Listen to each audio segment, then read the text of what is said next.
Hey, so I'm Alexis. This is my husband Garrett. Some people have been asking, he's an ISFP, so he'll be on here sometimes. So I just want to let you know that. So I'm doing a video. I'm gonna do a video on all the types about what I find annoying in each of the types, because I find kind of certain patterns. I've kind of found a pattern that I think when people are too much in their first function, they're not nuanced enough in their second function, too much in their third function, and then not enough in their fourth function. I find that those tend to be kind of the areas that annoy people. And so I wanted to talk about like how I think that specifically shows up in all the types. In this video, it's the ESFJ. So if you've taken like the 16 personalities test, one thing that I usually like to mention in these videos is that mistypes are super common. On the 16 personalities website, I find that it's usually off by like one letter. Sometimes it's on, sometimes it's like completely off, but I feel like most of the time I've found that it's off by one letter. So you may want to look into other types. And then a caveat, this video is what we find annoying about the types. So I do have other videos where I'm a little more optimistic and the things I love about the types. And like I have a comprehensive video on each of the types. And at the end of those videos, I talk about what their unique gift to the world is. And I don't want this to be just like crapping on ESFJs, you know what I mean? So I do want to talk about like what's annoying and then also get into what they can do about that, or if you're in relationship with an ESFJ, like maybe what I find some of their intentions to be. And so maybe it's an annoyance, but I can kind of get behind that, because even though the video is like what I find annoying, I do want the overall vibe to be encouraging and how you can better yourself. So yeah, I think we'll get into it. So real quick, these are the cognitive functions on the screen. So the first cognitive function for ESFJs is extroverted feeling. And that's loosely just, in broad strokes really quickly, it's the external feelings. So this could be feelings, morals, emotions, just in general, externally, how are people feeling about things. The second function is introverted sensing. So it's an internal processing of your sensory experiences. So a lot of times, like, what is that? That's a memory, pretty much. An internal processing of sensory experiences is pretty much a memory. So it's a lot of times, since you spent so much time processing memories, it's pretty optimistic. It enjoys doing that. So it can be a lot about tradition, memories. Stories are another type of internal processed experience. A story is. Their third function is extroverted intuition. So it's the external what ifs. It's like ideas, a playfulness. It's a lot of like what could be. So intuition are things that are not in existence. And so they're externally, like what could be externally. So that's like an idea. That's what gives ESFJs some creativity. And then their final function is introverted thinking. So it's what are my internal thoughts? How do I internally think about things and logic, and not how does everyone else think about it, but how do I think about it? And a lot of times it's about distinctions and parsing things and being very specific, and sometimes a lot of the times contrarian. So it's kind of the opposite of, it's not what the group thinks, but it's what do I think internally. So those are just like super broad strokes. So let's get into, for the ESFJ, what's annoying about them. And I'm going to start with their first function. So what do they do that's annoying based on their first function? Do you want to start with something? Sure. Yeah, so I put from fake harmony over true harmony. So I noticed with ESFJ or any harmony user or FE user. He's using the personality hacker term they call FE harmony. So that's a lot of how we started learning about it. So sometimes we still use their terminology. Yeah, I'll try to use FE. So a lot of FE users I've noticed can use a fake harmony where they're trying to make the group happy, trying to please everyone, but without actually resolving conflict. So maybe conflict comes up, but not actually dealing with root causes or addressing it. So I've noticed really good harmony users, like I think healthy ESFJs or healthy ENFJs are good at resolving conflict or addressing conflict with other people in their lives. So. Yeah, as I was kind of looking over my notes, I think conflict management is a really big theme for ESFJs, and what's annoying about ESFJs, a lot of it is how they deal with conflict. I do kind of agree with that sentiment of fake harmony. It's doing a lot of social niceties and kind of mom bossing people around to make sure there's all this harmony, but then all this mom bossing, like what it does is then creates all this tension. And so sometimes I feel like when you're so focused on like harmony or making sure the external feelings of everyone is good and we're all in agreement or whatever, then sometimes people are like, hey, I don't want to be in agreement all the time. I want to be an individual. And so sometimes there's this pressure to like, just go along, get along, and sometimes other people are like, I don't really want to do that. I want to be an individual. So there's some pressure there. Yeah, I would say sometimes there can be just this general fake vibe. Sometimes it's even so far as that I would call it lying in a social nicety form. It's like, oh, it was so good to see you. Come again. I would love to have dinner with you again. And then as soon as the person's out the door, it's like, oh, I never want to see them again. And then it's an attempt to, I don't have these functions, so I'm just kind of like guessing, but it's like an attempt to make this person that I'm with feel good. We're going to say mean things about the person that just left. And it's kind of this fake, like, always nice to the people that are in the room, but then as soon as they're not in the room, then all of a sudden kind of this fake, it is kind of this fake harmony that's like, let's build a bond together. Mm-hmm. Did you have another one? No. Okay, no, you're good.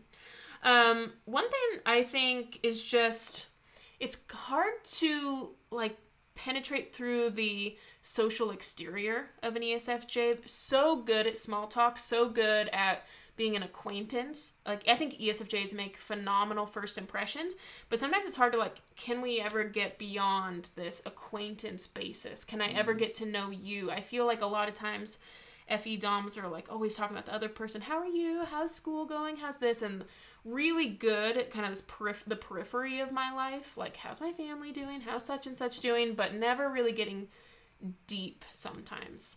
I think it's very rare that I find an ESFJ that I've had really deep conversations with about, they don't have an internal feeling function, they have an external feeling function. So it's really hard sometimes for me to like, how's the ESFJ feeling? Like, how are they doing? Are they depressed right now? And I think sometimes the ESFJ kind of forsakes that side of themselves, which I think is really hard to forsake your own feelings so much. And then that comes across in other conversations. Like, it could come across as shallow. It could come across as fake. It could come across as an excessive amount of small talk. So yeah, I don't know what I want to... I don't know what I want to call that, but sometimes it's hard to... Like, you never feel like you know them. Like,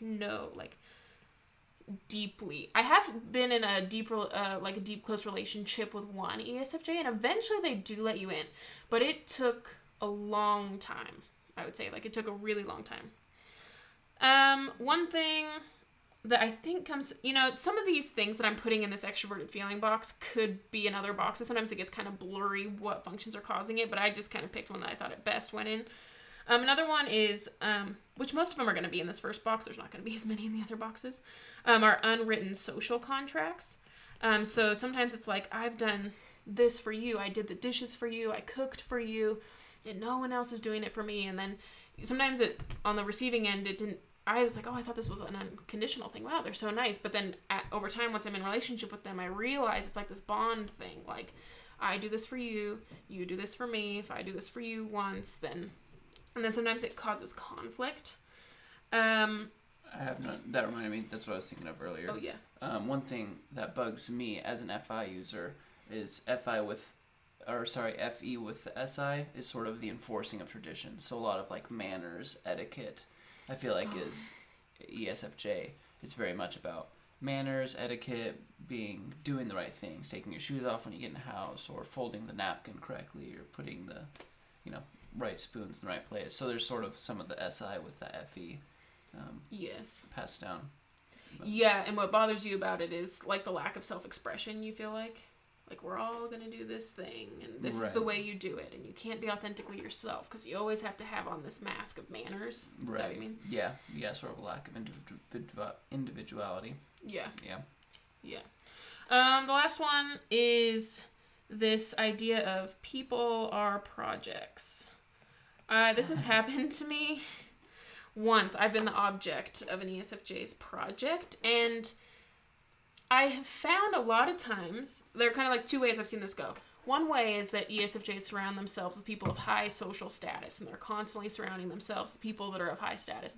The other way I see it go is ESFJs are constantly surrounding themselves with the needy, the people that they feel like are in need. And so it's kind of that Enneagram 2 pride vibe. Like, if you hang out with all these people that are in need and you can help them, then you feel good about yourself. Now, I've been the object of that. I've been this project that the ESFJ was just, they took under their wing and they're caring for them. And it feels good for a time until you realize that it's almost like they're caring for you, but you feel like there's not mutual respect. Like, you don't feel like respected. Like, it doesn't feel good to feel like a project. You know what I mean? And I think what ESFJs probably should do more of is working on themselves instead of surrounding themselves with other people that they can work on. Like, I think some advice for like an ESFJ is, if you can think of like your 5 best friends, those people should all be better than you, people you respect, people you admire. And then if you want to, reach out, help people, take people under your wing, make sure they're not like your core friend group. You know what I mean? Like, you don't want your number one closest relationships to these people that need so much, because I imagine that's so draining. Right. Yeah, that's good. Yeah. Okay, so we're done with that one. I promise. That's the box that's the most stuff.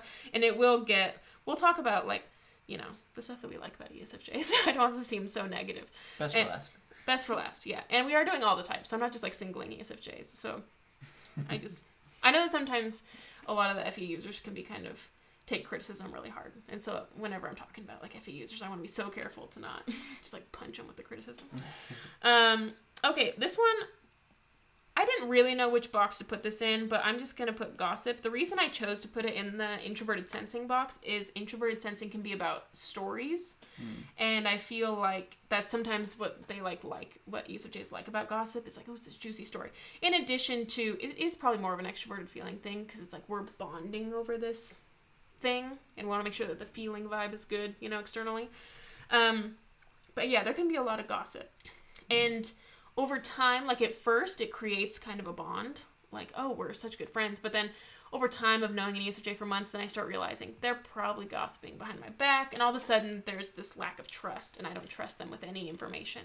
And it seems like that's what ESFJs want from me. How are you feeling? How are you doing? And they just want all this feeling information from me. But then I, over time, feel like they're not trustworthy with the information. So I just start to distance myself over time if they're like that. Yeah. What do you think, Tiffany? For SI, one thing I put, and a lot of these were talking about balance between the functions. So, lack of, I guess, newness, like a resistance, I guess, to new things. I've noticed with SI, if it's not balanced with any, can be resistant to new ideas or new things to do. Whereas I think ESFJs are great at getting groups together, but a lot of times it can be the same exact thing over and over. Whereas if they dip into, I guess, any a little bit more and balance it out in a healthy way, they'd be open to doing new things or trying out new things with people. Yeah. But I hadn't actually thought about that before, but a lot of the ESFJs, super good entertainers, by the way, like bringing you into their home, like super great at that. Yeah. But now that you mention it, it is kind of the same thing. Like every time. It's either game nights or it's like dinner the same way. It depends on what at the same place. Yeah. Yeah, but it's very you're just like Groundhog Day with these events. That's interesting. I put one of the things I said about a non-nuanced introverted sensing can be kind of closed-minded. For whatever reason, I notice a lot of ESFJs super perpetuating gender roles. I think it's the FE with the SI. I don't know, but I notice that a lot. They'll just... Yeah. I don't know that I'm going to give any examples, but... Yeah, kind of close-minded. I feel like sometimes... I am just kind of the opposite of an ESFJ, especially in a social situation. Like, those are, like, my last functions, FE and SI, and I feel like they're like, this is the social contract, this is what you do, this is what women do, you're not having children yet. And they don't say it like that, but we have been kind of, like, badgered by ESFJs. That's like, when are you having children? What? You're not having children? Come on, you need to have children. You'll love it. You're going to be an aunt and uncle, and then once you're an aunt and uncle, you'll love it. And, that, there's kind of this... like bad, it's like hard to see I feel like sometimes they don't see beyond what they like they like these things, so of course like we all need to like these things sometimes, I feel like. Yeah, that's interesting. Yeah, it's because I feel like both sides, like male and female, sort of fill into those gender roles as an ESFJ. Yes, male and female ESFJs look very different in my experience. Right. Whereas like a female, SDP versus a male SDP are pretty similar. Yeah. Yeah. So that's interesting. Yeah, I agree. Okay, anything else for introverted sensing? No, I don't have anything. Okay, third one, extrovert intuition. I only wrote down one thing, and I just said dramatic during conflict. This plays into the gossip as well. It is what adds the creative flair to the stories. So I notice like sometimes an ESFJ will be mad at me and they're like, and then you went and did this and you did this and then you did this and you must have said this person, and all of a sudden there's this whole story that's not corroborated with like any evidence, but they've just drummed it up in their mind because Annie's like pretty creative. It's a what if, what could have happened that led to this, and it could have happened, but a lot of times then you get to them and you're like, why do you think that? And after a while you realize it was just kind of in their mind. They kind of put these pieces together and that's how it must have happened. And so I think it makes things a little bit more dramatic. There's more flair to the creative about what you could have done. So I think sometimes in the assumptions, they overblow it a little bit sometimes. Yeah. I put for any, it's similar to what you already touched on, but caring about everyone and not the individual of me. So caring about the collective but not the individual, is that what you're saying? Yeah, like they have a lot of surface level relationships, it feels like. Like I think healthy Annie is good at making a lot of connections and connecting with a lot of people, doing a lot of new things, new experiences with new people. But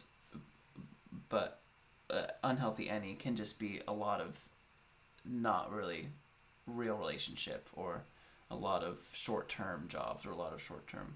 So I see that more, I guess, with relationships. Like, I think SI would be good at forming long friendships, but I see sometimes EFJs sort of rolling through friendships because they're not sticking to that friendship a long time. Yeah. Whereas a healthy SI might stick longer term. Yes. Yeah, I agree. I think that sometimes in that same, it's kind of a different, but it's that same collective greater than individual. Sometimes it's like they care about me because I'm a cog in their feeling group, but not because I'm an individual. Like sometimes and this is probably not how they're actually feeling, but sometimes I feel like they care about me just so I can help them have a good, uplifting environment, just so I can help them move the room. It's like a means to an end. Like sometimes it feels like they don't really care about my feelings. They just want me to be happy so we can move on with stuff. It's like a relationship with a group instead of the individual. Yeah. And it's not that I'm like upset all the time or something, but it's just, I just feel like I'm being used or manipulated sometimes. Yeah. Manipulation can be a common theme. Yeah. Okay, that's all I got for that one. Okay, introverted thinking. I wrote down, so what I found is that people tend to not use their fourth function enough, especially if they're young. A lot of these mistakes I'm mentioning, I notice much more common with people in their 20s, I would say, but then they can still happen with people that are older. I think if you don't use enough introverted thinking, it can make ESFJs passive aggressive. It's like not directly stating what your boundaries are. Like something I noticed with like ISTPs, for example, who are TI dominant, they make very clear in a very non-emotional, it's almost non-confrontational way, but they just make it pretty clear in a very chill sort of way what their boundaries are and what they will and won't be doing. Yeah. Whereas with an ESFJ, it's kind of like their boundaries get pushed too far, too far, too far, too far, too far, and then all of a sudden they're just gonna come down really hard. Yeah, once it's like 10 steps past. Yes, once you have really crossed the boundary, then you are gonna hear it. And so yeah, they can come out and like passive aggressive. That's where these unwritten social contracts that I talked about earlier can all of a sudden, like, we're gonna lay down, this is all the things you didn't do, and you didn't know you were supposed to be doing them, but these are things you didn't do. Yeah.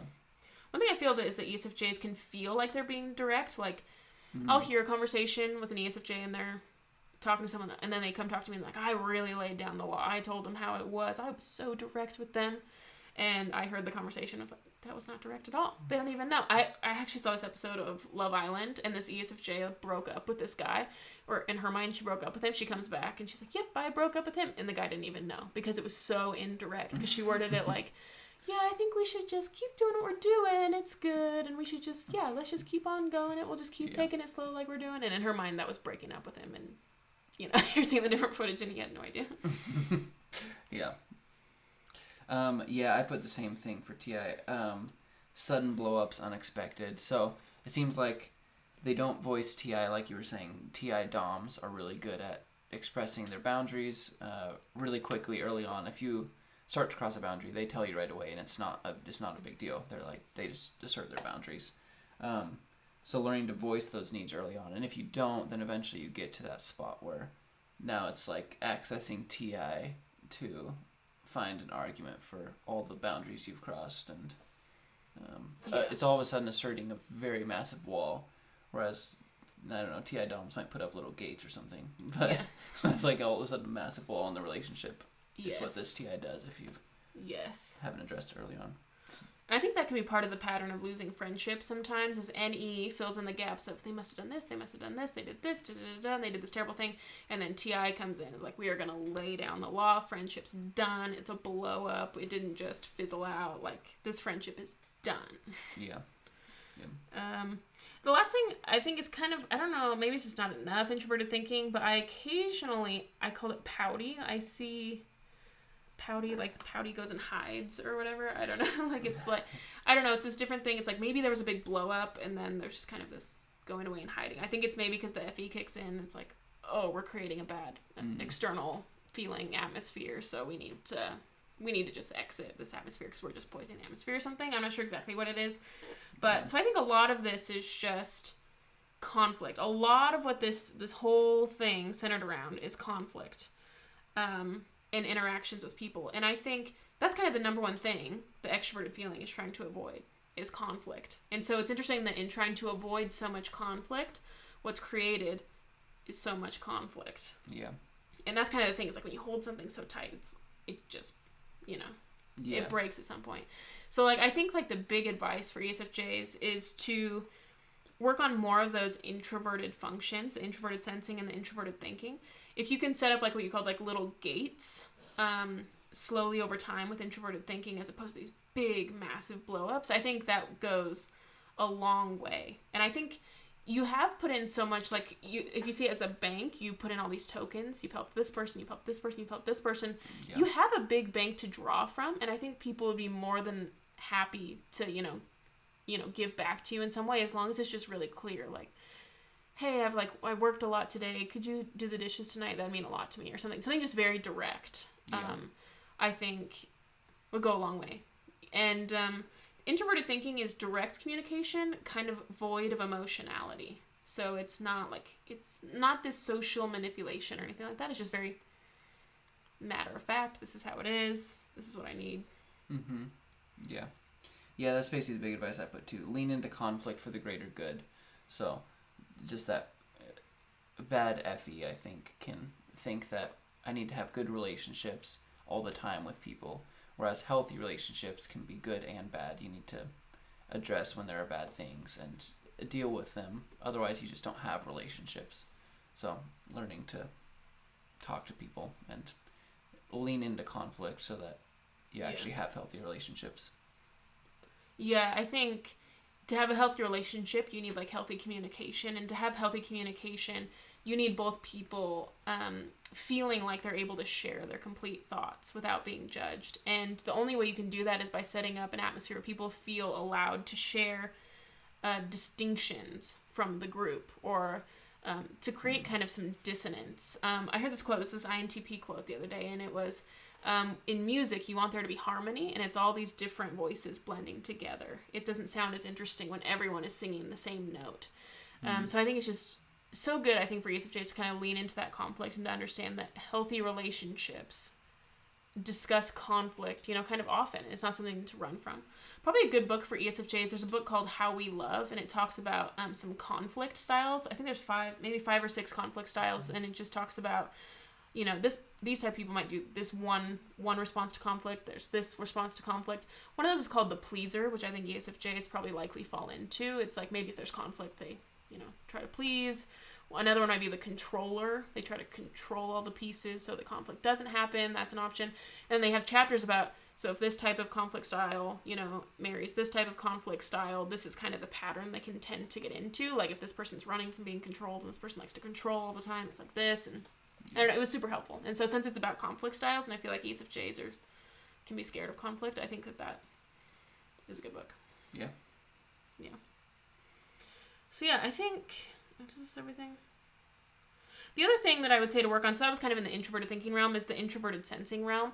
And introverted sensing is kind of, can be going into your past. And sometimes I get a sense from ESFJs that they're running from their past, or they loved the past so much and now it's not there. So they're just kind of depressed that the present's not as good as the past. And so for whatever reason, I think it's really good to process the past and who you are. And you know, you spend a lot of time helping other people, and maybe you've got this person that's kind of your project and you want to help them, but I think it's really important to spend a lot of time on yourself, delving into maybe some trauma that you had, or working on yourself. I can almost guarantee that if you've done that before and you think it's already done, it's probably not enough. Like, there are people, like, take some FI DOMs, for example, counseling like twice a week for 10 years, and they're still doing it.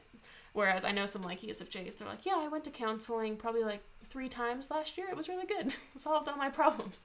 Yeah, I think counseling is a huge step for any FE. Yes. If you have FE in the front spot, Yes. your tendency is going to be the counselor and to listen to other people's feelings. But I think it's really valuable to do counseling of some sort where you're expressing your feelings and getting a chance to do that. So that doesn't happen a lot, the way they set up their lives. Yeah. Yeah, and I think it's good because they're being paid to do that, you know what I mean? So you don't have to feel guilty. And like when you go to the counseling session, don't feel like you need to be counseling them. It's good.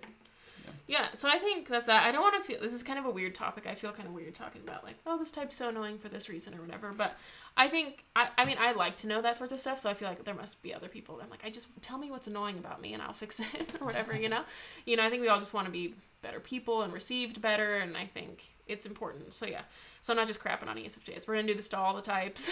So I'm not singling you out. I just did this one first because ESFJs get the least views. So I'm doing from least viewed to most viewed so I can get in the rhythm. So that's why I chose ESFJs first, if you're wondering. So yeah, I think that's it. Thanks so much for watching. Yeah, let me know your feedback, what you think. Hopefully I wasn't too harsh. I'm really worried about that for some reason. Hopefully it's fine. I think it's fine. Okay, sweet. Thanks for watching. Bye.